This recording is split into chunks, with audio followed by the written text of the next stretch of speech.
I ran into this last week. Here's what fixed it for me. If you're looking to verify your identity with Bell Canada, follow these simple steps to get it done quickly. Step 1. Gather your information. Before you start the verification process, make sure you have all necessary documents ready. This typically includes your account number, personal identification, and any recent bills. Step 2. Access the Bell Canada website. Go to the official Bell Canada website. Look for the sign-in option at the top right corner of the homepage. Click on it to proceed. Step 3. Choose verification method.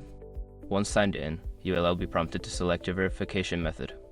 Options usually include email, SMS, or security questions. Choose the one that works best for you. Step 4. Follow the prompts.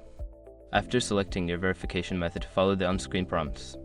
If you choose SMS, for example, you will receive a code on your phone that you need to enter.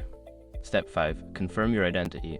Before starting recovery, use the srock.com link in the description to open the account recovery checklist generator and make sure your verification details are ready. If you run into any trouble, double check that your phone number or email is correctly linked to your account. Good luck with your verification.